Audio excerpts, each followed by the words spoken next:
know we're doing something a little different today. Welcome to the Too Easy King. As of right now, we're doing something. We're going through some technical difficulties over the Too Easy podcast. So for right now, we're gonna be doing all of these videos on our solo channels. So just be prepared for all that. But yeah, I'm here joined with the big dog himself, CP. Yeah, buddy. And so yeah, man, we had to come on, man, because it's been too long. We've been on since we've been online, man. Been way too long. Yeah, man, dog. Like we got so much shit to talk about, and then I felt like it was kind of like getting to the point where like, man, like we could have covered all these fucking topics. Obviously Yeah, we dealing with the technical shit, but I'm like, man, fuck, it, we got to figure out something, dog. We got to figure yeah, out something. And I was just like, yo, Barco, like when I get home, yo, let's just do it. And yeah. we here, and Sir. we're here on Too Easy King, man, and But we got some shit to talk about. yes, sir. So, but yeah, as you can see, my man just coming back from Colombia. Brother had a good time, as you can see.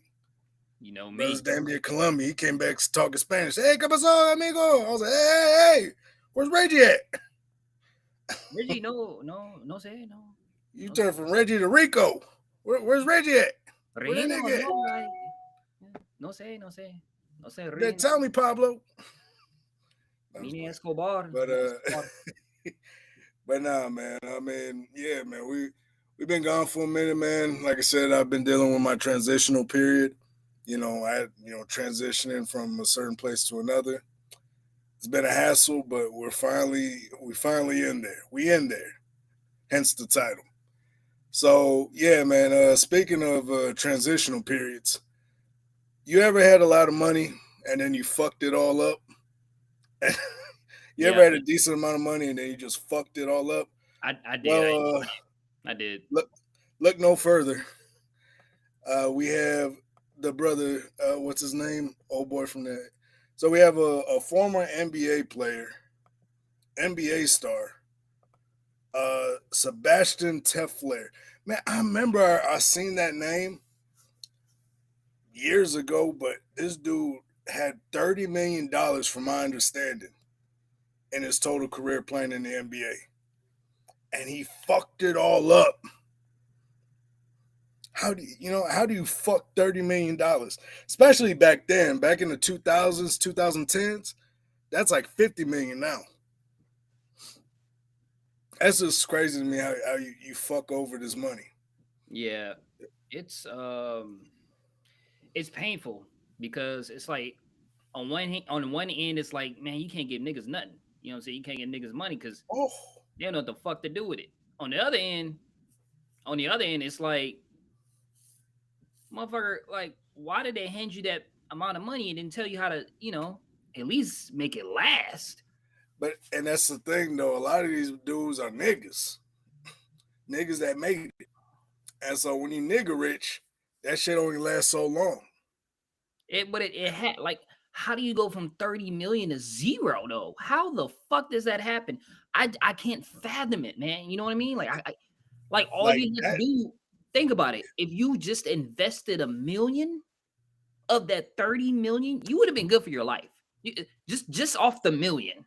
You know what I mean? And that's the thing, man. They don't like. This is why you got to take a financial class. Like I think having so much money fucks their head up mentally, especially at a young age. You give a 20-year-old a $10 million contract, he don't know what he's gonna do with himself. Yeah, the first thing this motherfucker does is he goes to fucking he goes buy his mama a house, go buy his cousin a house. Then Yeah, he go buy his mama a car. Then he go buy his daddy a car. Like, bro, what are you doing? and I bet you they don't even let him stay there after he bought it for. I bet you they're like, nah, man, you can't stay here. Get out of my house, your house. I bought you this motherfucker. What the fuck you mean? I'm I, broke, bitch. I know this nigga probably bought his mama a house too. I know he Bet you, did. I bet you don't. I bet you don't even want him there. Yeah, nah, Man, you this is just sad. Like honestly, I want to play the audio, but this is gonna be fucking sad. It's gonna be so fucking depressing. But I think this brother blew. Yeah, he had a $30 million in his career in the NBA, and he fucked it. He didn't just blow through it; he fucked it. And so, gosh damn, man, when you get this type of money, get the fuck out. Don't ever look at the price. Like you take that shit as do or die. Do No, or it's, die. it's just motherfuckers try to live a certain lifestyle. Yeah, bro. You gotta live And you within your realize means. you Once can't. you get that money, get a financial advisor and a lawyer. Lawyer the fuck up and get a financial advisor, dog. That's all you have to do. But some of these, I ain't gonna lie, some of these financial advisors be fucking people over too. Oh yeah, they be hustling. Yeah, I ain't gonna lie, yeah, they be hustling. But just for like the means to handle your means. Yeah, just to handle your means. Just to handle your means. Like, dog, there's no way I'm like if I get $30 million, there's no way I'm ever living in the projects again. I lived in the projects. I ain't never going back. You feel me? And so, nah, bro. Nah, dog. There's no fucking way. There's just no fucking way. How the fuck do you fuck $30 million, nigga? Like that's just crazy to me. And this is the same shit I be talking about when they be fucking these hoes. Like when they say, how can they get caught up like that with that woman? Same reason why they blow through all their fucking money.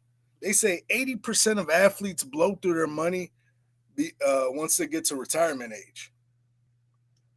They say 80% of athletes blow through almost their entire what?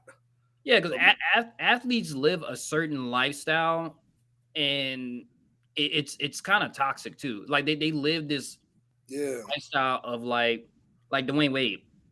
Yeah, bro. Kevin Hart said, like, yo, Dwayne Wade renting out the whole Disney park.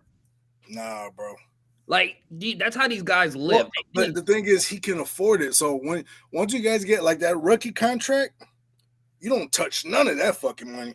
You just get your house and you live by your means. Your means. Even look at not your teammates' means that's making 50 million plus a year. Your means. You was a broke nigga before that contract. Act like that broke nigga now. Pretend like you don't even have that fucking money. Don't even look at that fucking money. My goodness, I swear these niggas, you can't trust like you can't trust niggas with money. I mean, even look at CJ Stroud, man. CJ Stroud literally has 9 cars. Nah, bro.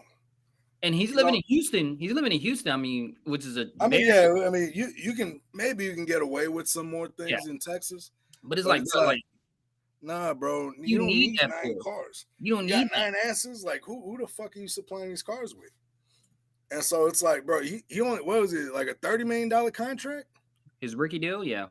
Yeah, I'm like, bro, you're not living like that yet. To buy all these fancy cars, you gotta be making like at least 100 million to be living like that. At least 100 million, which I'm sure he's gonna get on his contract once it comes up. If he doesn't fucking return to the IR fucking situation, like, yeah, which I doubt they're gonna fuck him over like that. But yeah, no, CJ, live within your means, dog. If not, this is your future. This fuck that.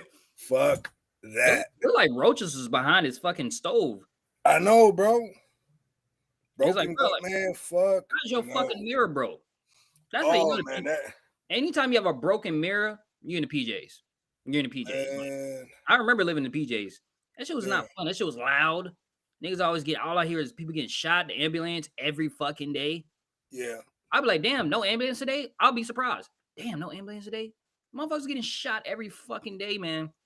I remember that shit was, I was afraid, bro. I would literally, when I lived in PJs, when I would go like outside, I would not go through the center. I would go through the outskirts and like ride the gate, stick to the gate, and then just go out that way. I would not. Man. If there's like 10, 15 niggas in the lobby, I'm fucking ski mask and shit like that. Fuck that. I ain't doing none of that. Yeah, because all they gonna do, hey, young blood, what you doing around here? Oh, fuck. I ain't got time for all that. I ain't got time for all that. And why the fuck would you go back to the hood of all places? Man. You got a cousin? You got an uncle? Bro, it's crazy. I bet you help motherfuckers and they couldn't help you? Nah, bro. That's fucking wild. That's just wild. That's just wild to me. Let's check these comments out. His strength and transparency is to be applauded. Still, in his kid's life, not playing victim, but living on his terms. God bless. Yeah, I mean, you got time now, nigga. Yeah, of course he has time. Live his kid's life. You broke. You broke, nigga. You ain't got no money, nigga. You ain't got no money. You ain't got And no the thing- choice. And the thing is, when you're an athlete, like you should have a brand. You should have some sort of brand. You know what I mean? Like a brand deal or some shit. Like your name should be kind of a brand to where you can monetize your name. Yeah, I'll be monetized off this video. Hopefully, you got some money off this janky ass Cribs video. Facts. Hey, MTV, welcome to my crib. You feel me? Like right here, man. Oh, this roach right here, man. I knew this dude since the beginning of the days when I got in PJs, nigga. That nigga, he loaned me $5 when I first got here. You said who? That cockroach right there. You see that cockroach? I'm itching. Yeah, nigga. that's my homie right there. Hey, Jeff, how you doing, man? How's the fam? Like, fuck no. And it's all right. So when you see a man fall, don't laugh, learn. Okay, yeah, I could get down with that. However, if it's 30 million, if it's 30 million you blew through, I can laugh a little bit. I can come on now. I can laugh a little bit. The most valued possession. There's a lot of motivation. Okay. There's a lot of motivation comments on here. Like, I get it, y'all. You guys want to be positive, but no. Get on this nigga's ass, bro. He needed that chain. Yeah, what are they motivating him for? Right. He should be applauded. No. He's exactly where he's supposed to be. Yeah. Back in the PJs. All right. Okay. Finally, somebody. Blowing 30 million should be against the law. Exactly. Fuck that. Like, how the fuck do you blow through 30 million? That's just crazy to me. Fuck no. Hey, for some of y'all, hey, that may be okay. For me, fuck no. You treat that money like it's life or death. You don't touch that money. Bro, you literally could have put that money aside, went to another country, and been good for the rest of your life. Like I said, man, I understand. Hey, listen, you blow through half of it, taking care of your family, doing what you got to do. But the other half, don't fucking touch it. You don't even look at it. That's crazy, man. Fuck no. Hell no. But speaking of athletes going through some shit, imagine you have it all. Imagine you're rich. Oh, actually, let me stop sharing for a minute. Imagine you're rich. Imagine you're a professional athlete. So you're probably in peak condition at your position. And I mean, I'm not saying he's good looking or not, but you're probably in decent shape, so you look good. Yeah, you and you're in the NFL, into shit. The most competitive sport behind probably soccer. The most competitive sport in the world. And you got everything. You're worth tens of millions of dollars. And not to mention, you got a long dong. You got a stomach puncher. That's what we call a stomach puncher. Every time you make love, you got a stomach puncher. You be hitting your girl's guts. Like, you got it all. Imagine having it all. And it's still not enough. You can't make women happy. This right here, this situation right here, what's his name? Matt Khalil. Matt Khalil, offensive lineman in the NFL? I know Khalil Mack. I don't know Matt Khalil. Matt Khalil, he's an offensive lineman. And so I guess in an interview, Matt Khalil, his ex-wife, was in the interview, and they're saying, you know what? She was pretty much saying the reason why she divorced her husband is because he was well endowed, pretty much saying he got a stomach puncher on him. And so.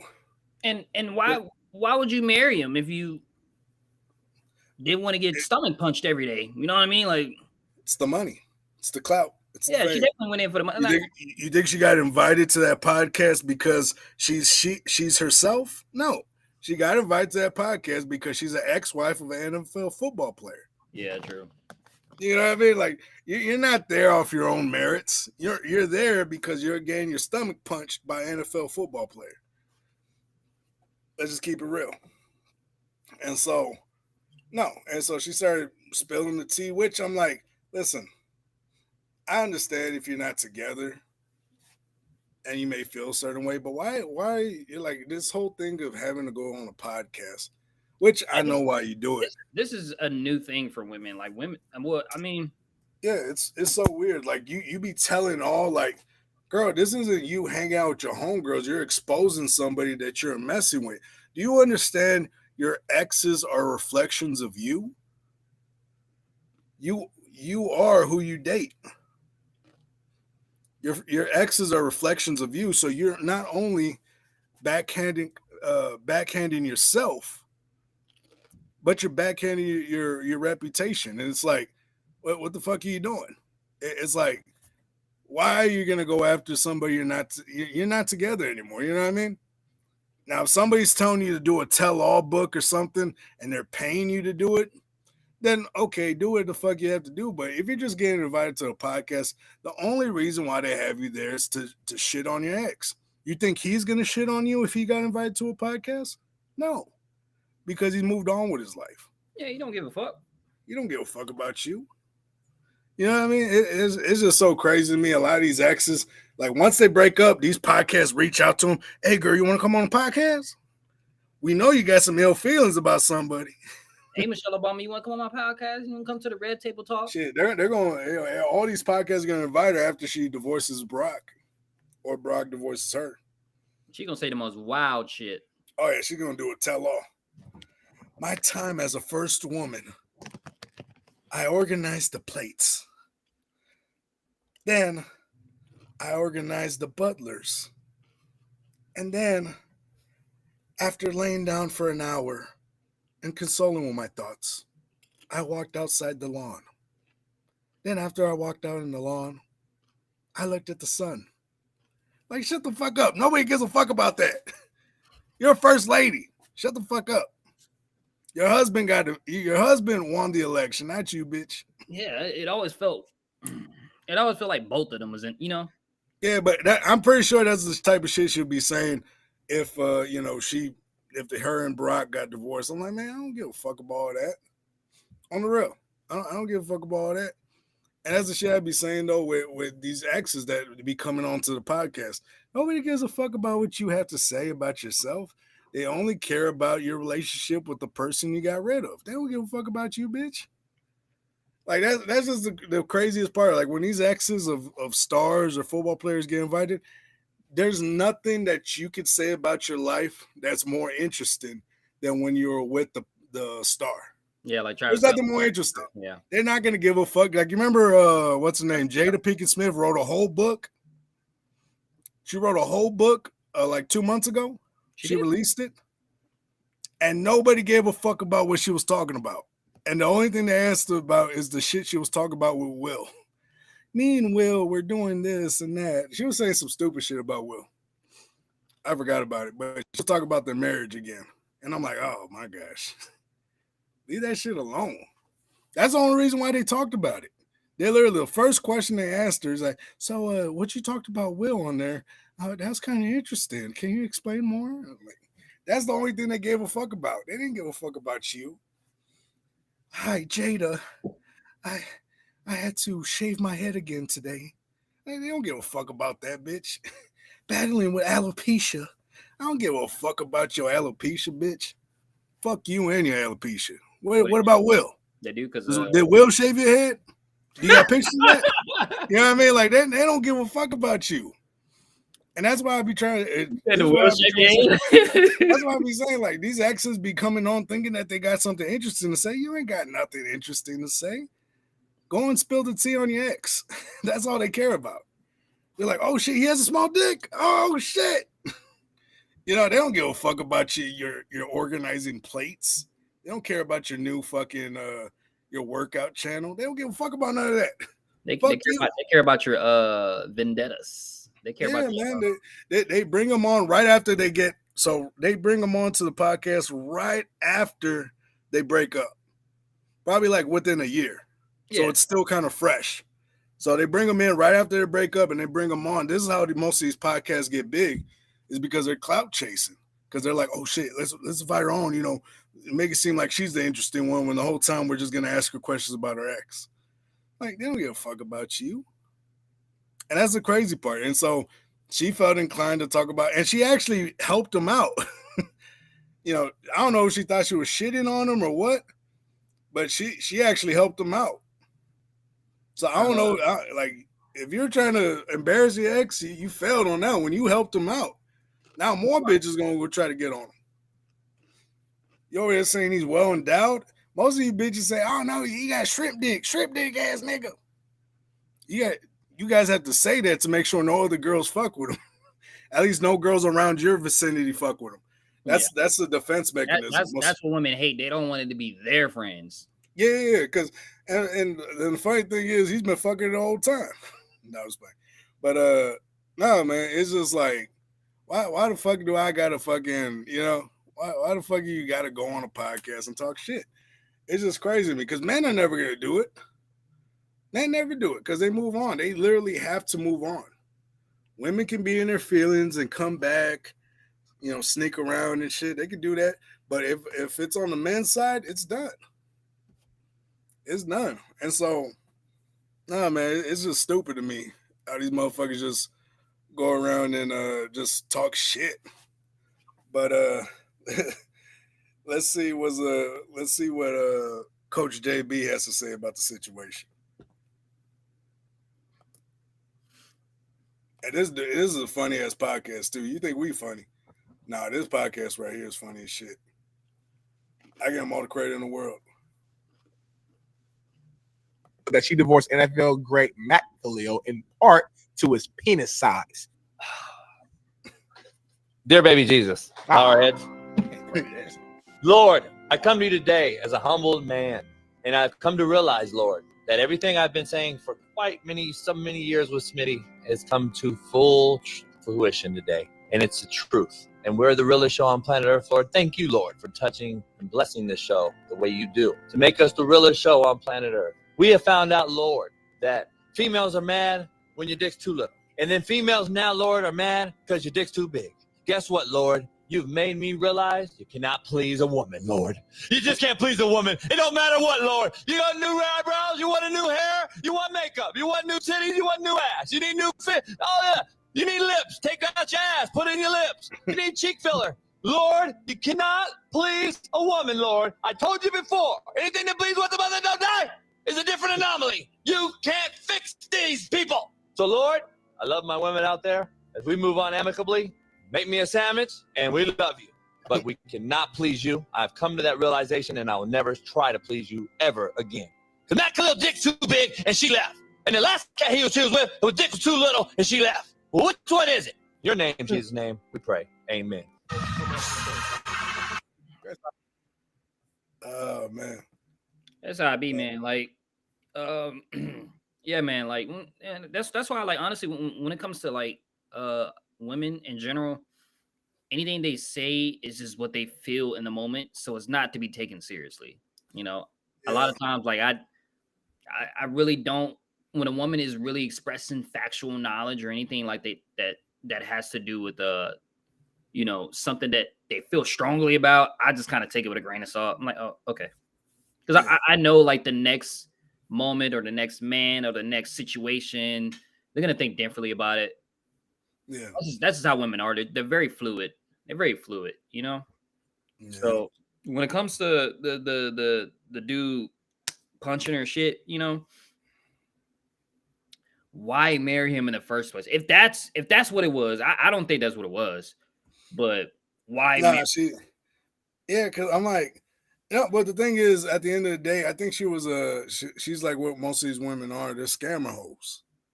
Yeah, scammer hoes. So what they do is they get married to a big star, then they divorce him and get half his shit. It's a whole scam. And, they try to have a baby or two out of him, knowing damn well that they're trying to get some money out of them, trying to act like they're, act like they're, solidified, they're decent human beings, and the whole time they're scamming. A lot of these women do it. They get especially with the linemen, these linemen be having some pretty ass women, and we know damn well you would not be fucking with this nigga if he worked at the lumber yard. You know what I mean? Some of these big niggas need to be working at the lumber yard. You know damn well you would never be fucking with him if he was Jeff at Home Depot. You know what I mean? Yeah. Like you would not be fucking with this nigga at Home Depot. But in the NFL, oh yeah, you got time for Jeff. Yeah. What you need, Jeff? Yeah, man, you got time for Jeff. You ain't got time for Jeff, the NFL football star. But anyways, moving on. Speaking of a gratefulness in women, let's get on to the next topic. So there's this father. So I don't know how true this situation is. I'm not gonna I did not vet it. I'm just seeing it for what it is at face value. So if somebody has more information and comes out, it is what it is. But yeah, so this father gave up being a father because of the disrespect that he was getting from his daughter and his baby mama. So pretty much they tag teamed on him. And so he pretty much is just saying, I give up. I'm about to show you the clip now. And so it happened, which it happens. You know what I mean? Like fathers, you know, especially if you're co-parenting, you know, and then your children just turn on you and shit like that. It's tough. You know what I mean? 16 years. All right. So I guess the daughter's like 16 years old.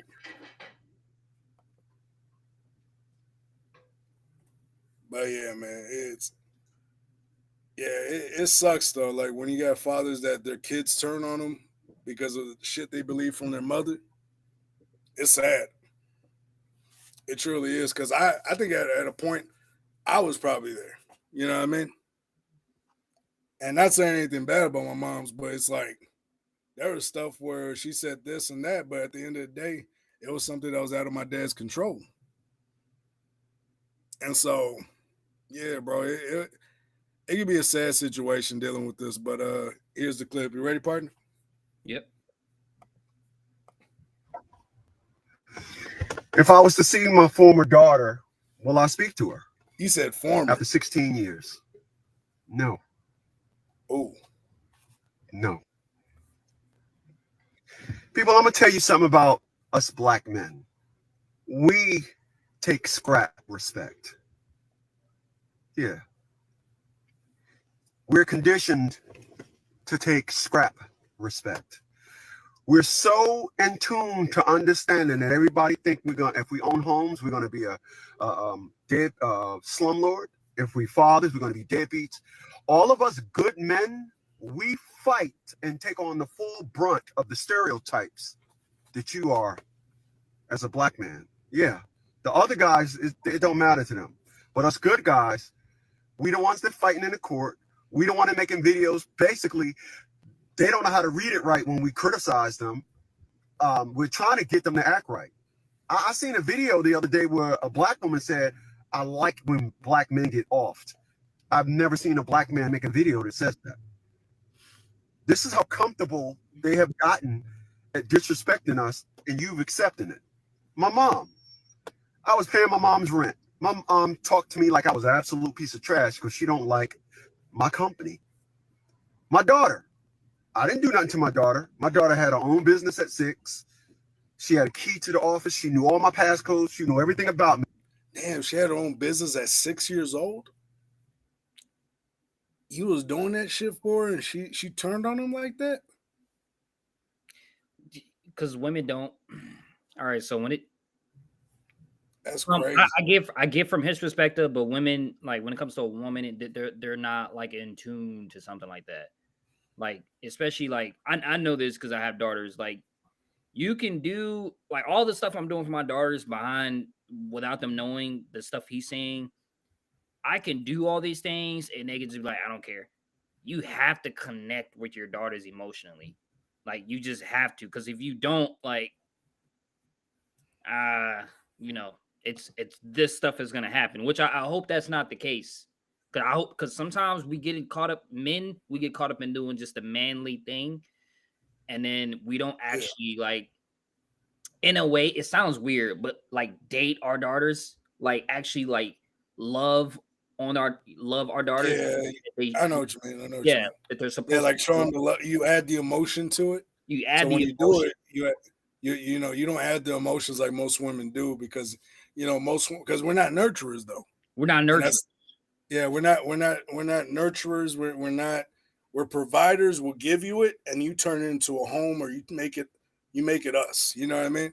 Yeah. And so that's the whole thing. And that's the shitty thing about co-parenting. It's like when you don't got that other half, or when it's not a nuclear family, hmm a lot of things can get misconstrued. A lot of You things can gotta get play messed up. both sides a little bit, and you have Yeah, to you learn got to to. play. Yeah, You have to learn to play both sides. If you always stick to this side, well, I'm the father, I do this, yeah, I discipline, I do that, and you don't connect with them emotionally, the yeah. boys will be all right. The Oh boys, no, you boys, you throw them in there, they'll be you fine. throw They'll them in figure the it out. pool, they fucking all right, Yeah, man. you're You like, all right, figure asshole, it out, son. Learn how to swim. You got it.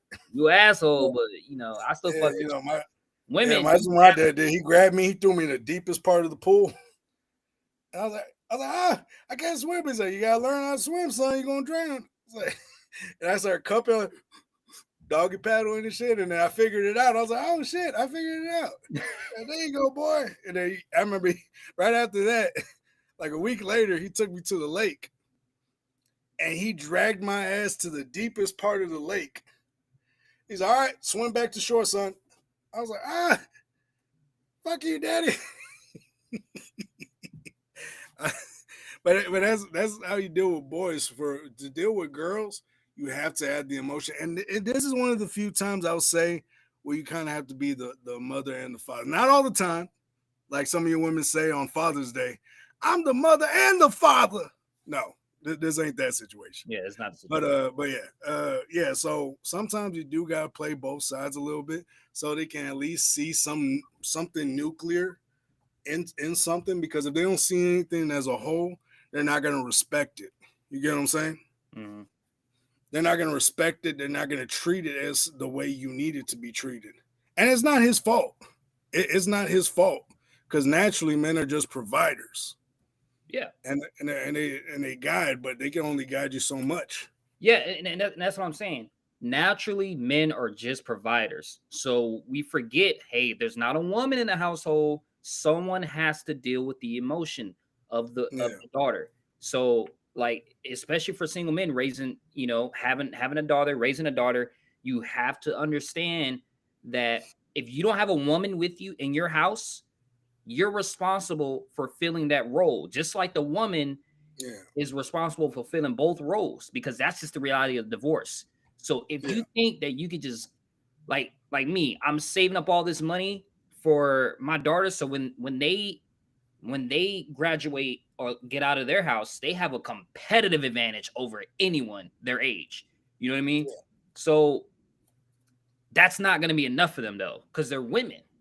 Yeah. Regardless, that's not going to be enough for them. I have to give them fatherly emotions. I can't always give them fatherly advice, but I always have to give them fatherly emotions. Like I always got to hug them, kiss up on them, buy them flowers, give them letters, do all these crazy, not even crazy things, because it's crazy to us, but I have to do all these things so that they know, hey, daddy loves you, because they have to feel your love. You can't just say it to them. Yeah, because you don't want them to turn out, you know what I mean? Like, yeah, especially at a young age, you got to get them at a young age, because once because some girls live in their own bubble, and they don't see anything else outside the bubble. They don't see the reality of it. Like some girls, they feel a certain way. They think they're struggling a certain way, when in reality, they've actually been taken care of. And so if you don't show them, the emotional side of it, if you don't do the nurturing where you ease them into it, like, hey, this is the reality. And so I understand where you're going through, and then you put the emotions in it and things like that. If you don't do that, they're going to only live in their bubble, and it's going to burst, like I think what happened to this brother right here. But let's finish the video up. I said, if anything happened to me, there's an evasive action that you're going to take. Here's the deeds to the houses, did everything. Didn't matter. The fact is, her mother wanted to treat me like shit, and then she joined in. Oh. I fought to be a father for 11 and a half years. I fought for 11 years, 5 months, and 29 days too much. I shouldn't have fought to be a father for one day. Damn, and the fact that he knew the dates and the time that he's been fighting, you could tell it hit him hard. Yeah. You could tell, which I understand with any father, like if your kids turn on you just because of something they heard or they believed from somebody else, that's always the roughest, because it's like, damn, you didn't believe me? The person that's been there for you, that's done all this shit for you? Yeah. And the mother's gonna be like, "Oh, he only doing that to buy your love, baby. I ain't trying to buy your love. Yeah, I don't need to buy your love. I'm right here. Where's he at? Where's he doing? He's focused on his business more than he's doing his daughter." And it's all the shit that the mom says that eventually the baby's gonna believe. The mom knows how to tap into the daughter's emotions, because the ultimate way of her getting back at you, wasn't divorcing you. It was her turning your kid against you. That's the ultimate fuck you, I got you. And guess what? When a daughter gets older to move out the house, she's not gonna give a damn that she don't like you anymore. She don't give a damn. You know what I mean? She literally just raised another her to be in her situation. Yeah. If she actually gave a shit, like if she actually gave a shit about her child, she would have made it to where the child has a relationship with the father, and that way she would grow up and have a husband that she respected and not end up in the same situation that she was, if she actually gave a fuck. But like the mother doesn't give a fuck, and this guy, like I said, all I heard from him was just business. I got this. I set all this stuff up for you. So I hope it wasn't just that, because if you just trying to do that, like, daughters don't care about that, man. They care about the love and emotion, the connection. We like the simplest things, even taking your daughter out for ice cream. You know what I mean? Like just the simple things. That's what they care about. They don't give a shit about all that business talk. No, I mean they don't, because the thing is, it's like for some reason they have this thing where they only listen if it has some emotion to it. They don't see anything outside their own emotions, because at the end of the day, most women they get this tendency where it gets misconstrued, where women are the most precious things on earth. They're the most things that we have to protect. Yeah, they're the one thing we have to protect and care for and provide for. And so some of these women, or most of these women, get the notion that they're above everybody else. The God complex. Yeah, they're like, I'm a goddess. The God complex, bro. Oh, who started that shit? And so where did they come from? I mean, like, and I don't know, because most of these women are confused. They're like, I'm a queen, I'm a goddess. I'm like, you're not. Bitch, you live in the projects. Like, where did they get that from? Bitch, you smell like crab legs, and there ain't no crab legs on the stove. All right, man, why you had to run? Yeah, why does it smell like fish in here? And mildew. You know what I mean? Like, what the fuck? You know what I mean? Like, I'm just like, man, if you're a queen, then goddamn, I'm the king of Shariba. Like, goddamn, bitch. But no, man, it's just like, bro, like we're not kings, we're not goddesses, we're just people trying to live our life, man. And I know this is like a coping mechanism some of you women have, because your life ain't going great. And you got to be like, I got to remind myself I'm a queen. But no, you're not. You're just a stank ass bitch. You're just a stank ass bitch on the real. All right. And if some of you women were to talk to yourself like this, I swear a lot of you would not be single mothers. There'll be a lot of bitches that are not single mothers. Damn. Like, gosh damn, maybe I am a stank bitch. It's like, maybe I ain't shit. If some of y'all actually talk to yourselves like this, a lot of you guys would be doing a lot better. Yeah, some of y'all would just humble yourselves just a little bit. Because I know some of you, man, I mean, back in my single days, man, I used to talk to some of these girls and they felt like they deserved the world. And I would just be like, you right. All right, we going in the bathroom, you know what I'm saying? What are we doing? And after that, I would just completely ghost them. Because I was like, you don't deserve anything but what I just gave you. That was it. That was it. Go Yeah. find your Mr. Cuck. Like, I don't want you. Yeah. Some of you, No, some of the thing stuff is, these yeah. women will tell me, I'll be like, look at me and look at you. First of all, you don't deserve me at all. You didn't deserve this the 30 minutes I'm about to give you. You know what I'm saying? Like, because I'm about to I'm about to just shoo you away after this. Yeah, man. I'm just like, and that's the thing too. A lot of these women, like I said, themselves, and so they put themselves in this bubble that eventually is gonna burst. It's eventually gonna burst, and when it does, they're gonna lose their fucking minds. And so it's sad because it's like you had a man that was right here. He showed you what a man should be, a provider, a man. He gave you businesses at 6 years old. At 6 years old, I remember my dad, and this is why, and this is the shit I be talking about. My dad was trying to he made a store for me at 8 years old when he owned his business. And it's kind of fucked up, but yeah, when my dad's business got taken away from him, he finally built up some money, and these niggas took it from him. Mm. It's crazy. It's a crazy story. I don't want to get too much into it, but yeah, I was about to have my own fucking store and everything. These niggas took it. I was 8 years old. They're about to have my own store. You feel me? Mm-hmm. And so, nah, bro, it's like to have somebody like that in your life that's giving you a business, like, bro, you don't understand what kind of man you had. You was actually beyond a provider. This man was trying to build you an empire. He was trying to build you an empire. Not for him, but for you. You know what I mean? They don't get it. And she didn't get it. And I'm just like, yo. You know who else dealing with the same thing? Mm. David Goggins. Yeah, with his ungrateful ass daughter. But the thing is, the little girl was lying. And he had to bring out the text. She her was. little ass was lying. Motherfucker. And David Goggins had to bring out the text messages, which I wish he wouldn't have. But at the same time, when you take shit public, you got to finish it public. You start it public, you got to finish it public. So yeah. I understand his point. And so a lot of people are like, you can't do this publicly. I was like, no, she brought it publicly. She brought it publicly, so we're going to finish this publicly. And you see, she had nothing to say after that whole situation. Quiet. And so, yeah, man, that daughter's ungrateful.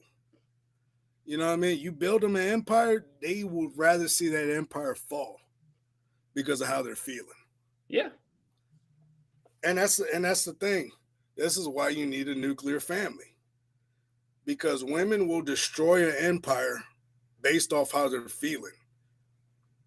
A man will keep an empire running even if he's feeling horrible. A man will go to work. Men do it all the time. We feel unappreciated, unloved, uncared for. We still go to work and provide for those same uncaring, unloving motherfuckers in our house. And they still got to do it. Not because, you feel like it or you don't feel like it. It's because you're a fucking man and you got to do it regardless. And you got to man the fuck up and do what you got to do. And it's shitty to say like, hey, just man up and go through the pain. But that's how we've been doing it for years. This is why you surround yourself with people that care about you. And this is why I don't like me no more. Like, I know I'm not no prize. I'm some fat guy on the internet. I ain't gonna lie. I used to be a stud. And I ain't gonna lie. If I lose this weight, you bitches in trouble. But yeah, no, I realize where I am. But I have enough dick discipline and enough discipline in general to not fuck with no hoes. Not bring no hoes in the house. You feel me? Mm-hmm. Like, I don't, like, I had a girl throw herself at me. Everything. And I turned away. I was like, oh, you have a good night. Literally showed me her titties and everything. And I was like, oh, you have a good night. And I was like, no, because I'm like, I'm not going to ruin my empire because I see some girl that looks halfway decent. Yeah. I only want women around me that care about me I only want women around me that actually care about what we're trying to build. You feel me? That's it. I don't give a fuck about nothing. I don't care how pretty you are. You could be Megan Good in your prime. Megan Good travels back. She travels to the future at age 20. They send her up to be with me. They're like, "Hey, Ruben, how you doing?" I was like, "Hey, what's good, Megan? Can you follow these rules?" I can. I'm Megan Good. I don't gotta follow no. All right, get the fuck out. Yep, that's it. And that's it. And because it's like I'm not risking nothing. I'm not risking my peace. I'm not gonna throw my peace away just to appease a bitch. You know what I mean? My peace is probably the most sacred thing, I think. Like something I try to protect is my peace, because I'm not gonna deal with some pretty girl that's so fucking engulfed in her own illusion. Yeah. To a point where she's a narcissist and she only cares about herself. I'm like, I don't want to deal with no narcissist bitch. And that's kind of what he's saying. He's saying like there's no reason to be taking disrespect from anybody. Yeah. We deal with too much disrespect. Like it should never get to that point where I have to fight for my own kids against my kids. You know what I mean? Like it should never get to that point. Once it's at that point, you know what I mean? Like, okay. Yeah. All right. Yeah. True. And it's like you have to want me to fight. You know what I'm saying? You have to want me to fight. Yeah, no, I'm not. Like he said, he should have had to fight one day. Not one. And I agree with him. Like, no, and this is why it's important. If it's the baby mother, I understand. She's a hating ass, you know what I'm saying? She hate on you. She hates you for whatever. You got to fight against that. Yeah. But if the child say, and that's my thing too. They don't think about the child either. It's like, what's gonna be better for my child? Me forcing my baby daddy to work multiple jobs to pay child support, or working with a system to where he pays me a certain amount of money and helps me out. That way we don't have to go through Uncle Sam. That way we don't have to go through the government or the state government. And that way I'm not fucking him over. And at the same time, he can still see our kid. You get what I'm saying? Like, what system can I work with him? You know what I mean? Like, and some of them don't think like this because they're so hurt from the relationship not working out. They're so hurt that they're a single mother going back into the dating market as a single mother. They're hurt. And so they feel like, okay, what's the next best thing to make him feel that hurt that I feel? And so this is why a lot of women put their baby daddies on child support, because they want them to feel the hurt that they're feeling. And so, and the crazy thing is literally, if you guys just work together, you know what I mean? You can both get what you want. Like, honestly, most of you women are never going to do better than your baby fathers. You're not. That was it. That was your milk. That was the best you were going to do. Now, if you get some cuck or some simp ass nigga, then hey, by all means. I'm never gonna judge you for finding a sucker. I'm never gonna judge. Like once you find a sucker, hey, you gotta applaud some of the women that are able to do. That's a survival tactic. Yeah, that's exactly. That's a survival, because they know if they go back into a market with a blown out pussy and somebody else's fucking kid, they know damn well they're only there for fun. That's it. And so, speaking of which, shit. I mean, that's what. So moving on from this one, Big Sean and Janae Aiko, and so. Oh, here we go. Yeah. So speaking of single mothers and blown out pussy, Janae Aiko is now a single mother back into the market. After dating Big Sean for 10 years, they finally broke up. And at first I was like, damn, Big Sean, why did you just marry this girl, man? You had a kid with her and everything, which didn't make sense. I was like, gosh, damn, you already, Yeah, I never thought it made sense. I was like, gosh, damn, you already. But then somebody told me, he's like, oh yeah, but he stole her from another artist. Amarion's, no, it was Amarion's, Amarion's brother or cousin, some shit. Some shit like that. Yeah, he was her manager. And they were married, and he stole her from another married man. Oh yeah, you should never. Yeah. Yeah, Some people. And so I was just like, okay. I mean, I understand the logic of not marrying her, but why were you with her 10 years and had a kid with her? He probably saw something none of us saw. Well, no. I see exactly what I see. She's an industry hoe. She's always, and so what Janae's always going to do is she's always going to adhere to the industry. What? The industry is always going to come first. Yeah. No way. Yeah, the industry is always going to come first. Only reason why she was with Big Sean is because he's one of the top 10 artists, one of the top 10 rappers of our time. So it's like, okay, I can probably equate that a little bit. And and not to mention he gave her all the connects too for some of her songs. Like there were some things he turned down, like all the projects he turned down, he gave to her. And so, like all the projects that they wanted him like to be a feature on on an album or something, he's like, hey, why don't she do vocals for you? My girl's right here. She could do vocals, do this, Yeah, I mean. And so I'm like, okay. I mean, he was doing this thing, and yeah, we probably didn't see the dark side of Janae, but at the same time, it's like we see enough. Like she left her husband for a celebrity. That tells you everything you need to know. He gave her a baby. That's good enough. I mean, yeah, I mean, she could still get him for child support and all stupid shit. No, I mean, not even that. It's I mean, he gave her a baby. You know what I mean? Like, what does she need a ring for? I gave you a baby. I mean, honestly, they didn't. I mean, to be real, I think they were on and off for 10 years. I don't think they were together for 10. I think they're on and off. They were on and off. They're on and off. And so I was just like, Janae's pretty too, man. It's just like, you can't do nothing with the industry hoe, though. Like, even fat Ruben right now, I wouldn't touch it with a 10-foot pole. And I'm out of shape and everything. I wouldn't touch it. Because I know damn well what comes with it. The industry is always going to come first. Yeah. It ain't gonna be nothing I say. The only reason why they're able to move on or do something decent is because Big Sean was also in the industry and he gave her jobs. So she was like, okay, I could probably chill out, mellow it. It kind of just mellowed in the relationship. Yeah, and I mean, Janae Aiko is probably one of the most beautiful girls in the industry, like all. Yeah. And like Megan Good, I mean, she ain't worth a dime. Yeah, but like I would can't do nothing with it. I wouldn't because as soon as you go to one of them Diddy parties and then you see Janae kiss mouth and she you can see Janae Aiko getting an Eiffel Tower done on her, and you'd be like, "Oh, baby, no, baby, what are you doing? Fucking, baby, what are you?" Is it gonna be Leonardo DiCaprio and fucking Diddy doing Eiffel Tower? Yeah, they're gonna be high fiving each other. Oh, what's that? He's gonna be on the other side, hitting your girl from the back, and then he's gonna be on the other side, get a head from her, and be like, "Yeah."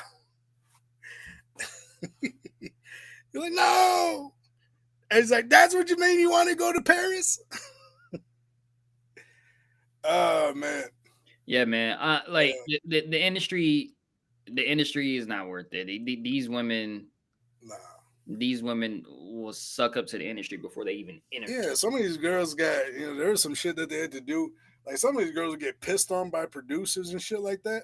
This is why the Me Too movement was so strong, because Harvey Weinstein was the only guy out here being a scumbag. He wasn't the only guy. And so a lot of there was this one girl saying the story on the Katie Sackhoff show or some shit like that, the podcast she has. How come Harvey Weinstein didn't go down like a I can't remember, because the thing is they couldn't truly prove it. They were just accusing him. And so how did they prove fucking Bill Cosby? Like, because if you have enough people saying the same thing, people eventually are going to believe it. Ah, okay. And so, I mean, Harvey Weinstein, he did that shit. I can agree. But Bill Cosby, that's why I didn't believe that shit. I was like, listen, ain't none of you bitches. Listen, some of you bitches waited 40 years to say this shit.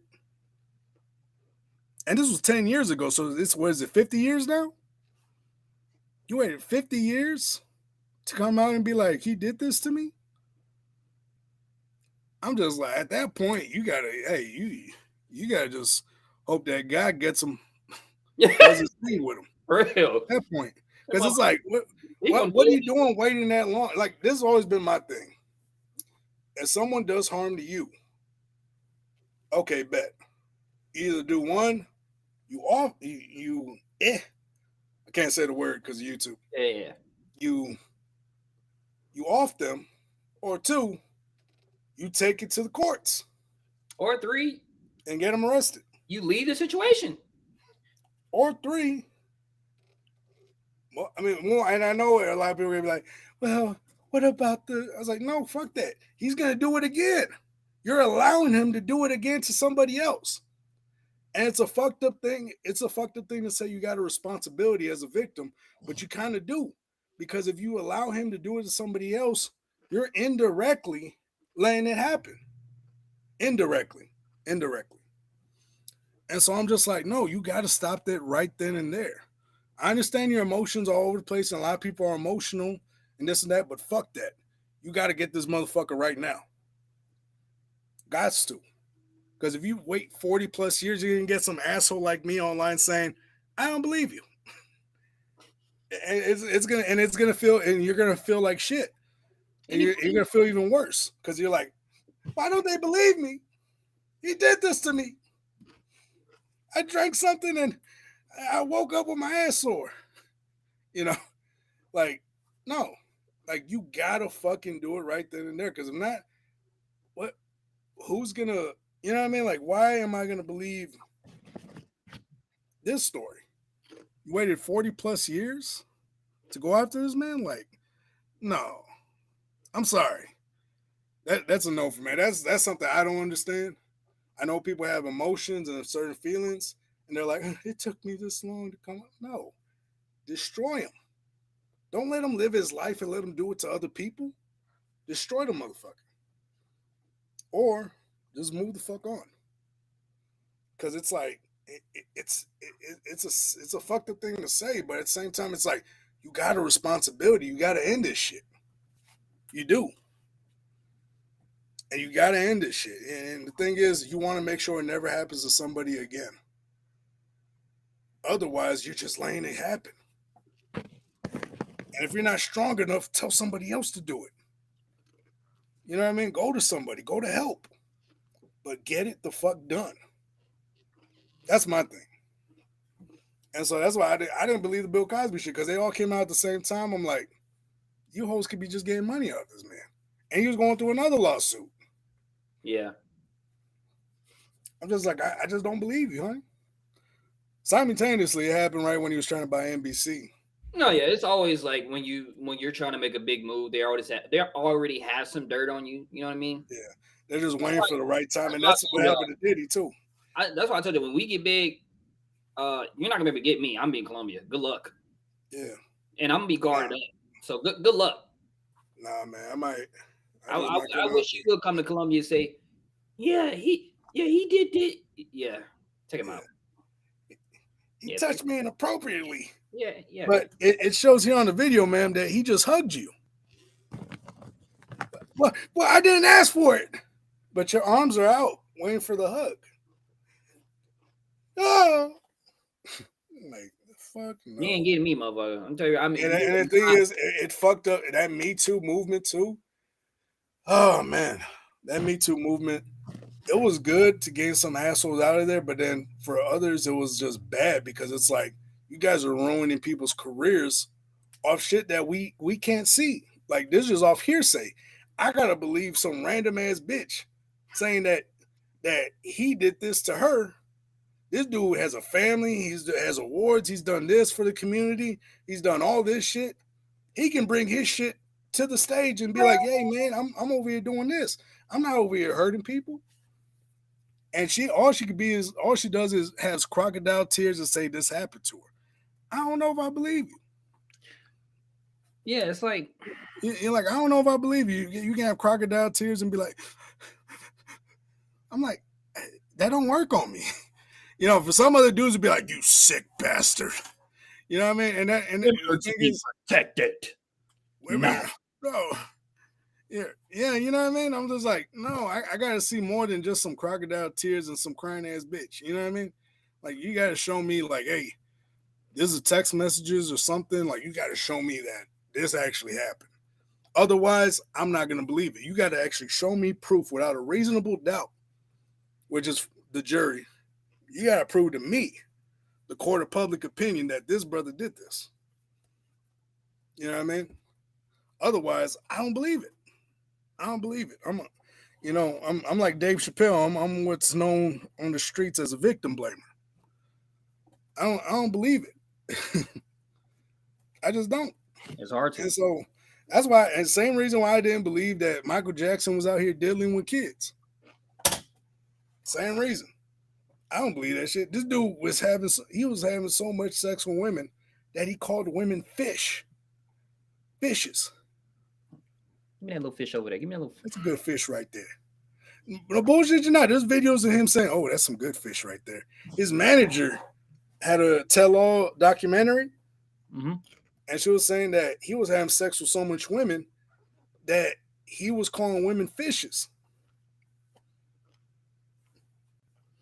I don't believe that shit. Now, is he a weird dude? Yeah. Dude never got to grow up. He's been working since he was 5 years old. Imagine working since you were 5 years old, all the way to your 50s. For 45 years straight, brother was hitting nothing but net. You know what I mean? Yeah. I'm just like, yeah, he can be a little weird. You know what I mean? And funny enough, all the victims or supposed victims that supposedly got diddled came out and said nothing ever happened. And on top of that, and the only reason people still go with that narrative too is that latest documentary in Neverland, Leaving Neverland, or whatever the fuck they said. And the kids were saying they did this after he died to come out with this documentary, to a point where he couldn't defend himself. Yeah, exactly. I mean, that's the only way they could tarnish his legacy. They could not do anything else. And at the end of the day, I still don't believe to this day that he was a diddler. I don't. Weird dude, yes. But, there's if you've been working in showbiz since you were 5, yeah, you would be a little fucking weird and fucked up. You know what I mean? You know what I mean? If you fucked up a take, you're missing your entire childhood, dog. So of course, he's gonna. I mean, I'm not saying it's okay, but of course he's gonna hang out with kids just to feel a little bit of his childhood. You know what I mean? Of course he's gonna. I'm not gonna lie, that's weird as fuck. That's weird as fuck. Of course he's gonna hang. But of course he's gonna. Usually, what would happen is the dude has kids and he'll hang out with his kids, but he didn't really hang out with his kids. Oh, he didn't have kids at the time. Well, yeah, I think. Well, he did have kids, but then I think he was trying to get They're like little kids now. They're in their 30s now, but fucking he did have kids. He didn't have kids at the time. Like his kids are way older. Yeah, and so he had kids, but it was like, he was getting in touch, with his inner child and stuff like that. And he thought, okay, let me buy all these things for my kids and their friends and everything. He invited his kids' friends over to the Neverland Ranch and shit like that. Yeah. Or his neighbor's kid. Like, you know what I mean? Just trying to be a cool dude. You feel me? Yeah. And like I said, I mean, weird dude, most definitely. But no, don't get it twisted. That dude, that motherfucker's from Gary, Indiana. Ain't no bitches in Gary, Indiana. That dude's from Gary, Indiana. That's a tough ass town. What is it called? They got the steel mills. That's where all the black steel mill workers were working in the Midwest and shit like that. It's a tough ass town. The dude's from Gary, Indiana. He ain't no bitch. His dad was there too, so it's like, nah, bro, I don't believe it. Joe Jackson was on his ass. We all know that. I just don't believe it. Like, if you don't have proof, why the fuck am I listening to you? That's my thing. But I think we can go ahead and end it there for this one, though. I appreciate everybody coming out. All the few that stopped by, come talk some shit with us. Appreciate y'all. I know it's a little unorthodox how we're doing it, but I promise y'all we're going to get back in it. Just give us some time. We got to go through a whole bunch of technical difficulties. We're on the road to being monetized, so we're handling that situation. So if you guys wanted to know, that's the reason why we're holding off. So we're trying to make sure we get monetized first, before we start dropping videos and things like that. Yeah, if you made it to the end of the video, now you know, motherfucker. Yeah, if you made it to the end of the video. But I appreciate everybody for coming out. Really do. We're about to be monetized, baby. So hey, a lot more videos are going to start coming out on the Too Easy podcast. So be prepared. Anyways, until next time, y'all. It's been real. It's been raw. It's been too easy, yo.